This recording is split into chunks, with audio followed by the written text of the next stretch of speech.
నిన్ననే హరీష్ రావు చాలా స్పష్టంగా వారు చెప్పడం జరిగింది. జీవో నెంబర్ 33 వల్ల ఈ తెలంగాణ వాళ్ళు స్థానికులు కాకుండా పోతా ఉన్నారు.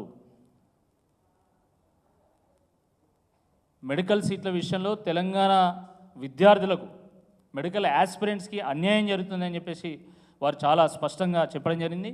పాత పద్ధతి ఏదైతుందో దాన్ని మీరు అమలు చేస్తే బాగుంటుంది.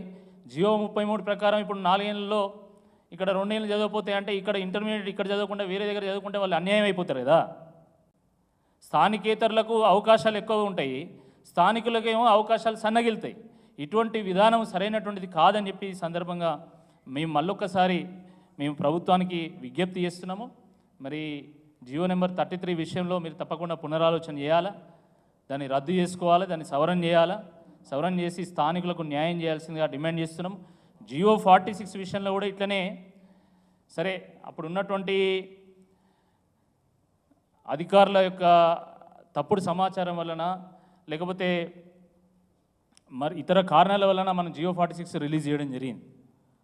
దాని తర్వాత ఇక్కడున్నటువంటి గ్రామీణ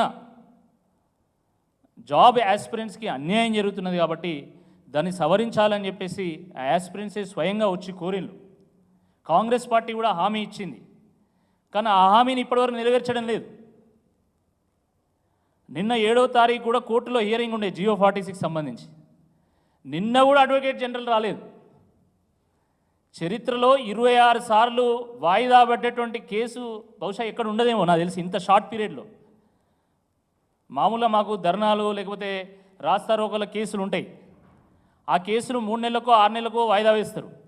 కానీ జియో 46 కేసు విషయంలో వారానికో 10 రోజులకో వాయిదా వేస్తున్నారు. ఎందుకు? పాపం అక్కడ ఉన్నటువంటి న్యాయమూర్తులకు కూడా వీళ్ళకి అన్యాయం జరిగింది, వీళ్ళకి న్యాయం చేయాలని చెప్పేసి ఆలోచన ఉన్నది. కానీ దుర్మార్గం ఏంటంటే ప్రభుత్వం మాత్రం వాళ్ళ నోట్లో మట్టి కొట్టాలనే ఆలోచన చేస్తున్నది తప్ప వాళ్ళకి న్యాయం చేయాలనే ఆలోచన చేయడం లేదు.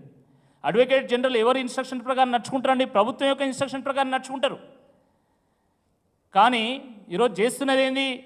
స్వయంగా ప్రభుత్వమే వాళ్ళ నోట్లో మట్టి కొట్టాలి, వాళ్ళను మోసం చేయాలనేటువంటి ఒక దురుద్దేశంతో వాళ్ళను అడ్వకేట్ జనరల్ను మరి కోర్టుకు హాజరు కాకుండా చేస్తూ ఉన్నారు. మళ్ళీ 19వ తారీఖు వాయిదా పడ్డది, వాయిదాల మీద వాయిదా. ఇది చాలా దుర్మార్గము. జియో 46ని ఏ విధంగానైతే సవరించాలని మేము కోరుతున్నామో అట్లనే జియో 33ని కూడా తప్పకుండా సవరించాలి. ఈ దేశంలో చట్టాలని మారుస్తున్నాము, రాజ్యాంగాన్ని మారుస్తున్నాము, రాజ్యాంగంలో ఉన్నటువంటి పీఠికలను కూడా సవరించినాము. అలాంటిది ఒక జియోని సవరించడం ప్రభుత్వాలకు పెద్ద లెక్క కాదు. మీకు ఫుల్ మ్యాండేట్ ఉంది కాబట్టి ఆ మ్యాండేట్ని వినియోగించుకొని జియో 46ని సవరించాలి, అదేవిధంగా జియో 33ని కూడా సవరించాల్సిందే ఈ సందర్భంగా మేము డిమాండ్ చేస్తున్నాం.